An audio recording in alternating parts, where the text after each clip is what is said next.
홍성천에서 코로나19 확진자가 연일 잇따라 비상입니다. 아산 선문대 친구 모임발 확진을 비롯해 서산에서도 감염이 이어지고 있습니다.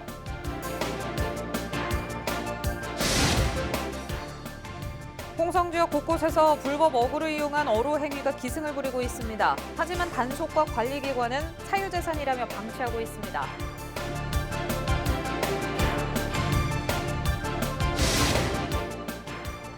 혁신도시로 이전한 수도권 공공기관에 정부가 지역 인재를 의무적으로 채용하도록 했지만 실정은 기대에 못 미치는 것으로 나타났습니다.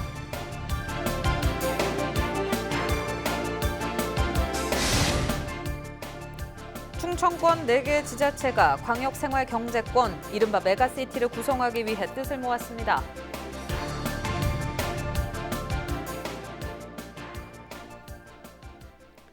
시청자 여러분 안녕하십니까? 헬로티비 뉴스 충남입니다. 충남에서도 코로나19 확진자가 연일 잇따르고 있습니다. 아산 선문대부터 서산 등 지역 곳곳에서 감염이 이어져 비상인데요. 보도국 취재기자 연결해 자세한 상황 알아봅니다. 네, 김단비 기자, 충남 지역 확진자 현황부터 전해주시죠. 네, 먼저 아산 선문대 친구 모임에서 시작된 코로나19 확산세가 예사롭지 않습니다. 방역당국에 따르면 20일 오전 11시 기준 선문대 친구 모임과 확진자 7명이 추가됐는데요. 이들 중 2명은 지난 주말 보령 대천 해수욕장을 직접 다녀왔고 나머지 5명은 다녀온 학생과 접촉한 것으로 전해졌습니다. 이로써 친구 모임 관련 확진자는 모두 14명으로 늘었습니다. 방역당국은 현장 선별 검사소를 설치하고 기숙사 입주 학생 등 관련자 2천여 명에 대한 전수검사를 진행하고 있습니다.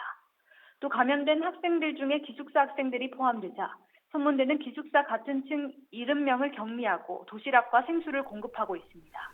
네, 최근 서산 공군부대에서 집단 감염이 발생했는데 이 산발적 감염이 계속되고 있다고 들었거든요. 상황이 어떻습니까? 네, 서산에서는 타 지역 감염자와 접촉한 확진자가 계속 발생하고 있습니다. 지난 19일 2명이 다른 지역 확진자로부터 감염된 데 이어 20일에는 서산 41번 확진자가 인천 남동구 확진자와 접촉한 것으로 확인됐는데요. 서산의 경우 11월에만 15명의 확진자가 발생한 상황입니다. 이 밖에 천안과 아산, 공주 등에서도 추가 확진자가 나왔습니다. 네, 알겠습니다. 이 충남의 경우 수도권과 비교적 인접하기 때문에 연쇄 감염에 대한 우려가 클 수밖에 없거든요. 방역당국이 외출 자제를 호소했다고요? 네, 방역당국은 다른 지역 방문을 자제하고 식사나 소모임도 가급적 자제해주기를 요청했습니다. 연말을 맞아 예정된 각종 모임을 최대한 피하고 집안에 머물러 달라고 호소했는데요. 특히 다음 달 초 수능을 앞두고 있는 만큼 사회적으로 큰 영향을 미칠 수 있다며 시민들의 협조가 절실한 때라고 전했습니다. 네, 알겠습니다. 김 기자 잘 들었습니다. 지금까지 보도국 김단비 기자와 코로나19 현황 살펴봤습니다.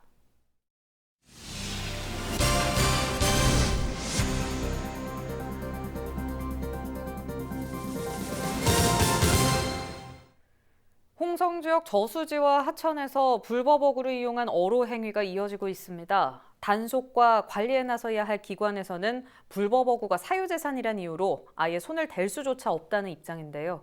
오히려 불법 행위를 부추긴다는 지적입니다. 한범호 기자입니다. 어로 행위가 금지된 저수지. 한 남성이 줄을 당겨 물속에서 무언가를 건져냅니다. 내용물을 확인한 뒤 미리 준비한 통에 옮겨 담습니다. 통발을 설치해 민물새우를 잡는 모습입니다.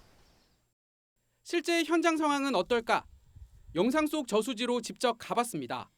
나무에 묶여있는 줄을 당기니 어망이 딸려 나옵니다. 이런 어망이 거의 10m 간격을 두고 설치돼 있습니다.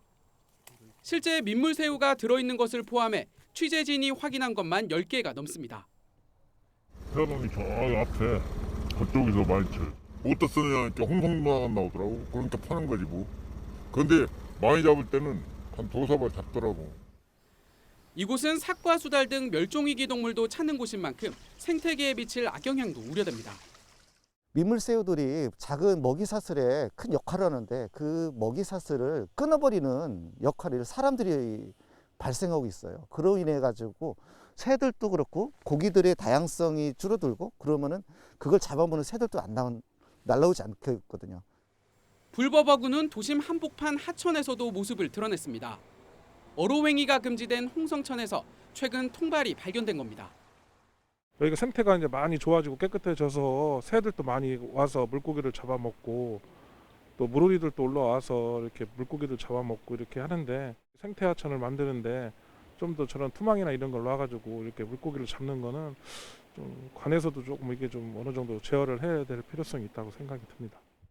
실제 단속과 처벌은 제대로 이뤄지고 있는 걸까? 먼저 저수지 관리 주체인 한국농어촌공사는 단속 권한이 없어 계도만 하고 있다고 전했습니다. 실질적 단속 권한이 있는 홍성군은 불법어구도 사유재산에 속해 함부로 치울 수 없다는 입장입니다. 그물을 치신 분이 그물을 치거나 수거할 당시에 현장을 검거해야만 단속이라든지 이런 게 가능한데 이제 아시다시피 저희가 뭐 그렇다고 그 앞에서 24시간 지키고 서 있을 수는 없는 부분이다 보니까 권한이 없고 또 있어도 사용할 수 없다는 관리기관들의 안일한 대처에 늘어나는 불법어구를 막을 길은 없어 보입니다. 헬로티비 뉴스 한보호입니다. 충남 혁신도시 지정에 따라 앞으로는 공공기관 이전이 관건입니다. 제1기 혁신도시 땐 수도권 공공기관들이 전국 10곳의 혁신도시로 옮겨갔는데요. 정부가 혁신도시 활성화를 위해 지역 인재들을 의무적으로 채용하도록 했지만 어찌된 일인지 채용률은 기대에 미치지 못하고 있습니다. 보도에 표영민 기자입니다. 대학교 2학년인 조민지 씨. 경남 진주 혁신도시 내 공공기관 취업을 준비하고 있습니다. 정부가 이전 공공기관에 지역 인재 채용을 의무화해 취업의 문은 넓어졌지만 부진한 채용률에 한숨이 나옵니다. 지금 공공기관에서 지역인재 채용률이 상대적으로 낮은데 아무래도 지역 학생들이 그 지역에 대한 이해도가 높고 그만큼 그 회사에 입사했을 때 더 열심히 일할 수 있으니까. 지난해 전국 10곳의 혁신도시 공공기관에서 혁신도시법에 따라 신규 채용한 인원은 5,886명. 이 중 1,527명이 지역 인재입니다. 지역별로는 부산으로 이전한 공공기관의 지역 인재 채용률이 35.7%로 전국 평균인 25.9%보다 높았고 반면 제주는 21.7%에 머물러 전국 최하위 수준이었습니다. 모두 정부 기준인 21%는 넘었지만 정부 공고안인 35%에는 크게 미치지 못했습니다. 일부 공공기관들은 지역 소재 대학 수와 관련 학과 등이 부족해 오히려 채용에 어려움을 겪고 있다고 하소연합니다. 정부가 대전과 충청권처럼 동일 생활 권역의 지역 대학까지 인재풀을 확대하는 방안을 제시했지만 해당 지자체의 청년 일자리 수를 두고 지자체들이 대립하면서 가로막혀 있습니다. 이랑 같이 합치게 될 경우에 괜히 손해를 볼 수도 있고 막 그런 이해관계가 다를 수 있잖아요. 그러다 보니까 이제 이게 그 광역화를 하려면 법에서 그 지자체들 간에 이제 의견을 다 듣고 합의를 해서 하게 돼 있어요. 근데 이제 그게 좀 안 되는 부분도 있죠. 이전 공공기관들이 차별 없는 채용을 강조하지만 보이지 않는 유리벽이 존재하는 상황. 지역 대학들은 공공기관 지역 인재 채용에 맞춰 취업 지원 프로그램을 운영해 돌파구를 찾고 있습니다. 일단 경남 이전 공공기관 중심으로 이제 채용 정보나 이제 입사를 한 선배들의 사례 등을 제공을 하면서 학생들이 좀 구체적인 취업 준비를 할 수 있도록 지원을 하고 있습니다. 정부는 오는 2022년까지 이전 공공기관 채용 인원의 30%를 지역 인재로 채운다는 계획을 세웠습니다. 하지만 공공기관에 필요한 인재를 지방대학들이 제대로 양성할 수 있도록 하는 정부의 적극적인 지원이 없다면 제도 자체가 유명무실해질 것이라는 우려가 커지고 있습니다. 헬로티비 뉴스 표영민입니다. 충청권 4개 시도가 광역 생활경제권 추진에 힘을 모으기로 했습니다.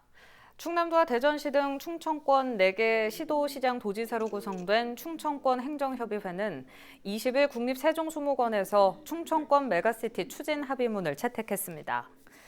이들은 수도권 집중화에 대응해 국가균형 발전을 선도하겠다고 선언했습니다. 이를 위해 충청 지역이 하나의 생활권과 경제권을 구성해 사회, 문화, 경제 분야에서 협력을 강화하기로 했습니다. 구체적으로 세부 전략 수립을 위한 연구 용역을 공동으로 수행하고 인프라 구축과 제도 정비에 나설 계획입니다. 충남도가 국내 기업들과 손을 잡고 규제 자유특구에서 수소경제 활성화에 나섭니다. 도는 한국산업기술시험원 등 16개 기업 기관과 충남 수소에너지 전환 규제 자유특구 사업 협약을 체결했습니다. 협약에 참여한 기업 기관은 수소 연료전지 발전 시스템과 수소 충전 시스템, 수소 드론 장거리 비행 등 3개 분야 사업 실증에 나섭니다. 2022년 말까지 사업을 진행하고 특구를 중심으로 혁신 기업 성장과 창업 활성화를 위해 협력할 방침입니다.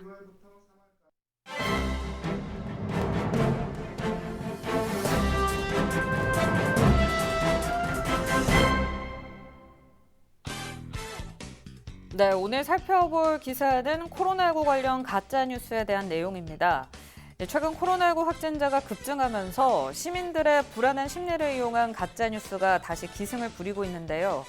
경찰청은 19일 최근 온라인 커뮤니티와 SNS 등에서 실제 확진자 수를 허위로 늘린 정보가 유포되고 있어 모니터링 강화를 비롯한 강력 대응에 나섰습니다. 코로나19 관련 가짜뉴스 이번이 처음이 아니죠. 허위 정보 내용을 살펴보면 방송통신심의위원회에 따르면 무슨 동에서 코로나19 확진자가 나와서 격리 수용을 하고 있는데 정부가 고의적으로 은폐하고 있다. 나는 어떤 병원인지 알고 있지만 이름은 밝히지 않겠다. 어디에서 코로나 검사 중이던 어떤 부부가 도주를 했다는 등 가짜뉴스가 허다한 것으로 나타났습니다. 물론 확인한 결과 모두 사실이 아니었습니다. 이렇게 가짜뉴스가 유포되고 있지만 현행법상 마땅한 제재 방법이 마련되지 않아 문제로 지적되고 있는데요. 현재는 명예훼손과 업무 방해 등으로 처벌하기 위해선 명확한 피해 사례가 확인돼야 하는데 확인하기가 어렵고 관련 내용에 대한 삭제 조치가 최선의 방법이기 때문입니다.